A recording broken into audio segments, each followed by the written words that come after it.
Hello everyone, स्वागत है आपका आरकेएम सर के ऑफिशियल चैनल पर। तो आज हम बात करने वाले हैं राष्ट्रीय पाठ्यचर्या की रूपरेखा 2005 यानी एनसीएफ 2005 के बारे में। ये सिर्फ एक सरकारी दस्तावेज नहीं है, बल्कि भारतीय शिक्षा में एक बहुत बड़ा, एक क्रांतिकारी बदलाव लाने की कोशिश थी। बिल्कुल, कई लोग तो इसे शिक्षा का संविधान भी कहते हैं। ये दस्तावेज हमें बताता है कि बच्चों को क्या पढ़ाना है, क्यों पढ़ाना है और सबसे जरूरी कैसे पढ़ाना है। हाँ, और आज की इस चर्चा में हम इसके हर पहलू को गहराई से समझेंगे। ये सीटेट, बीएड और दूसरी टीचिंग एग्जाम्स की तैयारी करने वालों के लिए बहुत ही ज्यादा महत्वपूर्ण होने वाला है। तो चलिए शुरू करते हैं। हाँ, तो सबसे पहले बात करते हैं एनसीएफ 2005 की नींव की। ये 5 मार्गदर्शी सिद्धांतों मतलब 5 गाइडिंग प्रिंसिपल्स पर टिकी हुई हैं। पहला सिद्धांत है ज्ञान को बाहरी जीवन से जोड़ना। सुनने में तो ये बहुत सिंपल लगता है ना? लगता सिंपल है, पर क्लासरूम के लिए इसके मायने बहुत गहरे हैं। इसका मतलब है कि सीखना सिर्फ स्कूल की 4 दीवारी में कैद नहीं रहना चाहिए। जैसे कोई उदाहरण? जैसे मान लीजिए आप बच्चों को पौधों के बारे में पढ़ा रहे हैं, तो सिर्फ किताब में बने चित्र दिखाने के बजाय उन्हें स्कूल के गार्डन में ले जाइए। जी। उन्हें असली पत्तियों को छूने दीजिए, मिट्टी को महसूस करने दीजिए। जब बच्चा अपने अनुभव से सीखता है तो वो ज्ञान उसके दिमाग में हमेशा के लिए बस जाता है। सही बात है, और ये बच्चों के लिए ज्यादा इंटरेस्टिंग भी होता होगा। इसी से जुड़ा है दूसरा सिद्धांत, पढ़ाई को रटंत प्रणाली से मुक्त किया जाए। ये तो हम सबकी दुखती रग है। अरे बिल्कुल, मुझे आज भी याद है कि स्कूल में इतिहास की तारीखें कैसे रटते थे और परीक्षा के अगले ही दिन सब साफ। सबके साथ हुआ ये।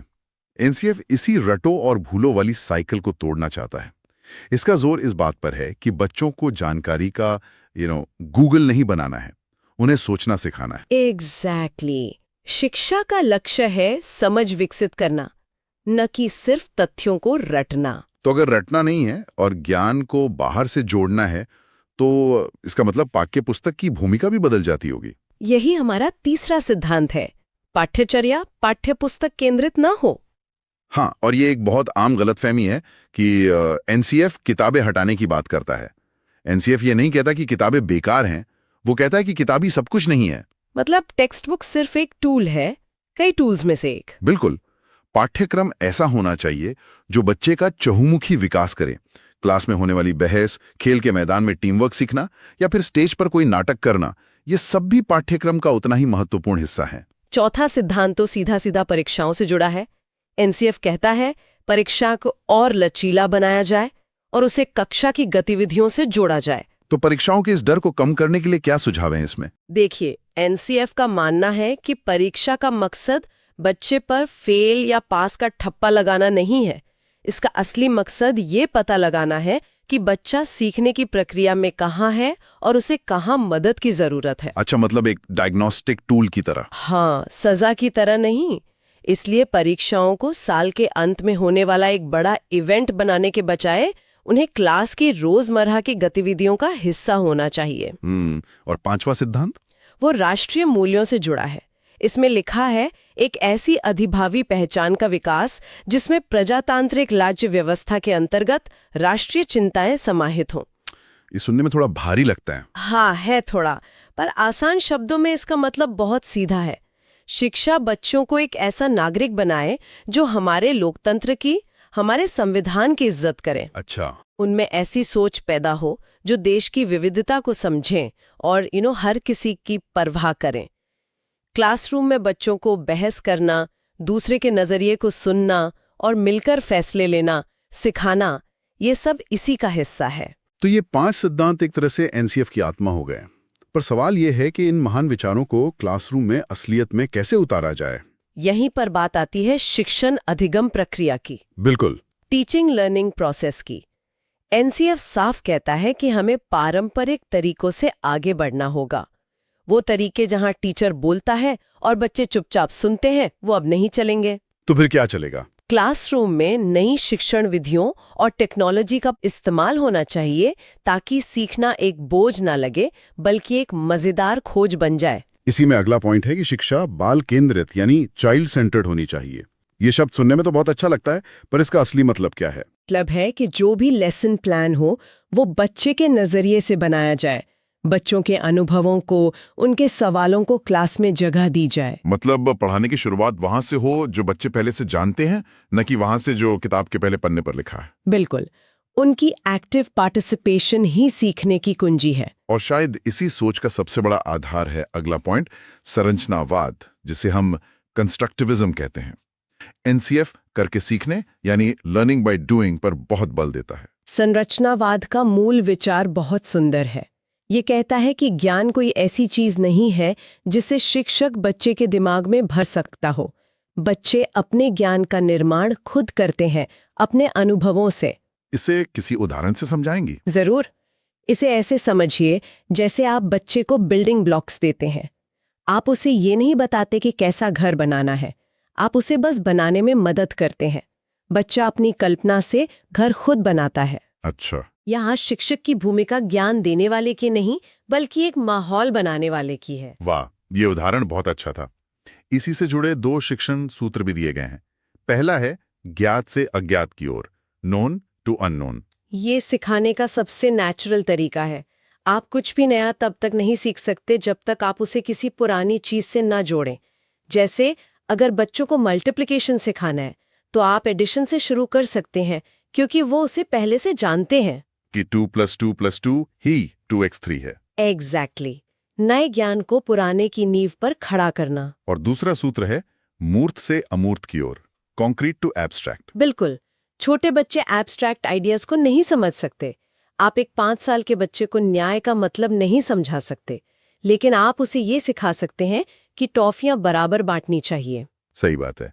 पहले ठोस चीजें जिन्हें वो देख और छू सकते हैं, जैसे सेब, पेंसिल। हाँ, और जब इन ठोस चीजों से उनका कॉन्सेप्ट साफ हो जाए, तब धीरे धीरे उन्हें अमूर्त चीजों जैसे संख्याओं और फॉर्मूलों की ओर ले जाया जा सकता है। तो हमने देखा कि एनसीएफ चाहता है कि बच्चे करके सीखें। इसका एक बेहतरीन उदाहरण है प्रोजेक्ट विधि। ये सुनने में बहुत आधुनिक लगती है, पर इसकी जड़ें काफी गहरी हैं। हाँ, ये दिलचस्प है कि प्रोजेक्ट शब्द का इस्तेमाल शिक्षा के क्षेत्र में 1908 में रिचर्ड्स ने किया था, लेकिन इसे क्लासरूम तक लाने का श्रेय जॉन डीवी के शिष्य किलपैट्रिक को जाता है, जिन्होंने 1918 में इसे एक शिक्षण विधि के रूप में स्थापित किया। और भारत में प्रोफेसर यशपाल सिंह ने भी इस पर काफी जोर दिया था। जी, उन्होंने स्कूली स्तर पर प्रोजेक्ट वर्क की बहुत वकालत की। और ये प्रोजेक्ट विधि सीधे सीधे करके सीखने से जुड़ती है।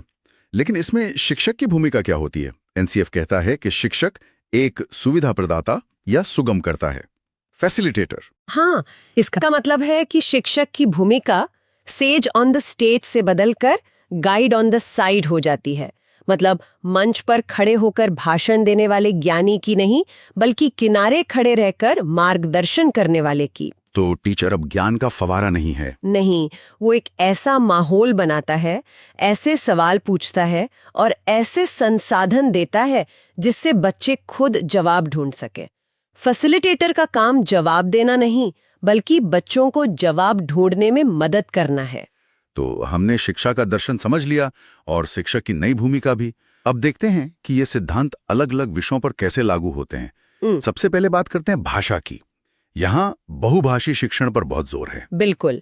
एनसीएफ बहुभाषिकता को, मतलब क्लास में कई भाषाएं बोलने वाले बच्चों का होना, एक समस्या नहीं, बल्कि एक बहुत बड़ा संसाधन मानता है, एक रिसोर्स। ये क्लासरूम की सुपर पावर एक तरह से। बिल्कुल। जब अलग अलग भाषा बोलने वाले बच्चे साथ पढ़ते हैं तो वो एक दूसरे से नई भाषाएं और संस्कृतियां सीखते हैं, और इससे उनकी सोचने की क्षमता भी बढ़ती है। इसी से जुड़ा है त्रिभाषा सूत्र, मतलब 3 लैंग्वेज फॉर्मूला। ये क्या है? ये सूत्र सबसे पहले कोठारी आयोग 1964-66 ने दिया था, और एनसीएफ ने इसे फिर से महत्व दिया। इसके तहत 3 भाषाएं सिखाने का सुझाव है।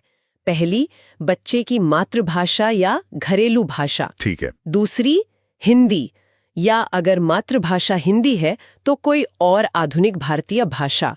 और तीसरी, अंग्रेजी या कोई और विदेशी भाषा। भाषा सीखने के 4 कौशल भी बताए गए हैं: सुनना, बोलना, पढ़ना और फिर लिखना। जी, और इनका एक स्वाभाविक क्रम है। बच्चा पहले सुनता है, फिर बोलना शुरू करता है, उसके बाद पढ़ना सीखता है और सबसे अंत में लिखना।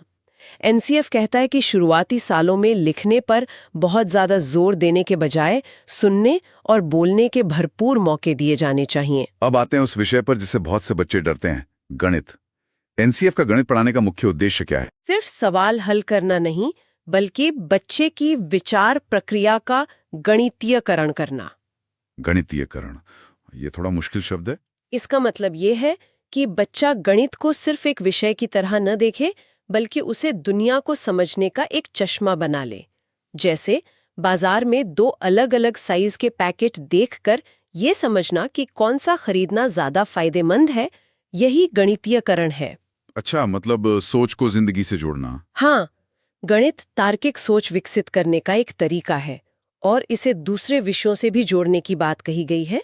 कोरिलेशन की बात। जी, इसे विज्ञान में, भूगोल में, यहाँ तक कि संगीत और कला में भी ढूंढा जा सकता है। अब बात करते हैं विज्ञान, सामाजिक विज्ञान और शांति शिक्षा की। विज्ञान पढ़ाने में एनसीएफ का जोर किस बात पर है? विज्ञान में एनसीएफ का जोर है खोज और अन्वेषण पर, एक्सप्लोरेशन पर। बच्चों को सिर्फ वैज्ञानिक तथ्य रटाने के बजाय उन्हें खुद से सवाल पूछने और प्रयोग करने के लिए प्रोत्साहित करना चाहिए। मतलब समस्या समाधान विधि का इस्तेमाल करना। बिल्कुल। और सामाजिक विज्ञान के बारे में एक दिलचस्प बदलाव का जिक्र है। नागरिक शास्त्र की जगह राजनीति शास्त्र शब्द का इस्तेमाल। हाँ, सिविक्स की जगह पॉलिटिकल साइंस। जी। ये क्यों? यह एक छोटा लेकिन बहुत महत्वपूर्ण वैचारिक बदलाव है। नागरिक शास्त्र अक्सर नागरिकों के कर्तव्यों पर ज्यादा ध्यान देता था। राजनीति शास्त्र शब्द इसे एक अकादमिक विषय बनाता है जो अधिकारों, लोकतंत्र, समानता जैसे मुद्दों पर एक क्रिटिकल पर्सपेक्टिव विकसित करने की बात करता है। मतलब सिर्फ जानकारी नहीं, बल्कि सवाल पूछना सिखाना। एग्जैक्टली। और इसे अलग अलग कक्षाओं में पढ़ाने का तरीका भी अलग अलग है। जी, कक्षा 1 और 2 में ईवीएस की कोई अलग किताब नहीं है। इसे भाषा और गणित के साथ ही पढ़ाया जाता है। कक्षा 3 से 5 में ईवीएस एक अलग विषय बन जाता है और 6 से 8 में सामाजिक विज्ञान के अलग अलग हिस्से, इतिहास, भूगोल, राजनीति विज्ञान और अर्थशास्त्र अलग अलग पढ़ाए जाते हैं। और एक नया विषय भी जोड़ा गया है, शांति शिक्षा, पीस एजुकेशन। हाँ, एनसीएफ मानता है कि शांति एक मूल्य है जिसे सिखाया जाना चाहिए। इसका मकसद बच्चों में आपसी सम्मान, खासकर महिलाओं के प्रति आदर और जिम्मेदारी की भावना विकसित करना है। एक अच्छा पाठ्यक्रम और अच्छे शिक्षक तभी सफल हो सकते हैं जब स्कूल का माहौल अच्छा हो। तो एनसीएफ ने विद्यालय और कक्षा के वातावरण के बारे में क्या कहा? सबसे पहला और सबसे जरूरी बिंदु है समावेशी शिक्षा, इंक्लूसिव एजुकेशन। इसका मतलब सिर्फ ये नहीं है कि अलग अलग क्षमता वाले बच्चे एक ही छत के नीचे बैठें। तो फिर क्या है? इसका मतलब है कि एक शिक्षक के तौर पर आपको अपनी पढ़ाने की विधि को बदलना होगा। अगर क्लास में एक बच्चा धीरे सीखता है, तो क्या आपके पास उसके लिए कोई अलग एक्टिविटी है? समावेशी शिक्षा कागज पर एक शब्द नहीं, क्लासरूम में एक एक्शन प्लान है। इसमें समय सारणी को लेकर भी कुछ बातें हैं, जैसे कि एक पीरियड 35 मिनट का होना चाहिए। हाँ, क्योंकि माना जाता है कि छोटे बच्चों का ध्यान ज्यादा देर तक एक जगह नहीं रहता। साथ ही एक अकादमिक सत्र में कम से कम 200 दिन पढ़ाई होनी चाहिए और एक शिक्षक को हफ्ते में तैयारी और जांच समेत कम से कम 45 घंटे काम करना चाहिए। अब उस विषय पर आते हैं जो हर छात्र और अभिभावक के लिए बहुत महत्वपूर्ण है, गृह कार्य, होमवर्क। एनसीएफ की होमवर्क पॉलिसी बच्चों पर बोझ कम करने की बात करती है। हाँ, एनसीएफ मानता है कि खासकर छोटे बच्चों पर होमवर्क का ज्यादा बोझ उनके खेलने, कूदने और सीखने के स्वाभाविक उत्साह को खत्म कर देता है। इसलिए बहुत साफ दिशा निर्देश दिए गए हैं। वो क्या है? कक्षा 2 तक कोई होमवर्क नहीं, 0 होमवर्क। बच्चों को स्कूल के बाद खेलने और परिवार के साथ समय बिताने की पूरी आजादी होनी चाहिए। और बड़ी क्लास के लिए? कक्षा 3 से 5 तक पूरे हफ्ते में सिर्फ 2 घंटे का होमवर्क। उच्च प्राथमिक यानी कक्षा 6 से 8 के लिए हर दिन लगभग 1 घंटे का काम और माध्यमिक कक्षाओं के लिए रोज 2 घंटे। करने के लिए पूरे सिस्टम में सुधार की जरूरत थी। हमारी अंतिम स्लाइड इसी पर है, व्यवस्थागत सुधार, सिस्टमैटिक रिफॉर्म्स। हाँ, और इसमें परीक्षा को लेकर कुछ बहुत बड़े सुझाव हैं। सबसे बड़ा है सतत और व्यापक मूल्यांकन, सीसीई को लागू करना। मतलब बच्चे का मूल्यांकन सिर्फ साल के अंत में होने वाली 3 घंटे की परीक्षा से नहीं होगा, बल्कि पूरे साल लगातार होगा। और बोर्ड परीक्षाओं के बारे में तो एक बहुत ही क्रांतिकारी सुझाव था। एनसीएफ ने सुझाव दिया कि कक्षा 5, 8 और 11 में कोई बोर्ड परीक्षा नहीं होनी चाहिए और सबसे बड़ी बात, कक्षा 10 की बोर्ड परीक्षा को वैकल्पिक मतलब ऑप्शनल बना दिया जाना चाहिए। इसका मकसद परीक्षा के उस हौवे को खत्म करना था जो बच्चों की रचनात्मकता को मार देता है। जी, इसके अलावा खुली पुस्तक परीक्षा, ओपन बुक एग्जाम और मौखिक परीक्षा, ओरल एग्जाम जैसे नए तरीकों को भी आजमाने की बात कही गई है। लक्ष्य ये था कि मूल्यांकन बच्चों की रटने की क्षमता को न परखे, बल्कि उनकी समझने और ज्ञान को इस्तेमाल करने की क्षमता को परखें। तो ये थी एनसीएफ 2005 की एक गहरी पड़ताल। अगर हम इसे संक्षेप में देखें तो इसका सार है रटने से आजादी, सीखने को जिंदगी से जोड़ना, बच्चे को केंद्र में रखना और परीक्षाओं को कम तनावपूर्ण बनाना। बिल्कुल। एनसीएफ 2025 हमें एक ऐसी शिक्षा की ओर ले जाने का रास्ता दिखाता है जो बच्चों को केवल जानकारी से नहीं भरती, बल्कि उन्हें सोचने वाला, संवेदनशील और जिम्मेदार नागरिक बनाती है। और इसी के साथ हम आज की इस चर्चा को समाप्त करते हैं।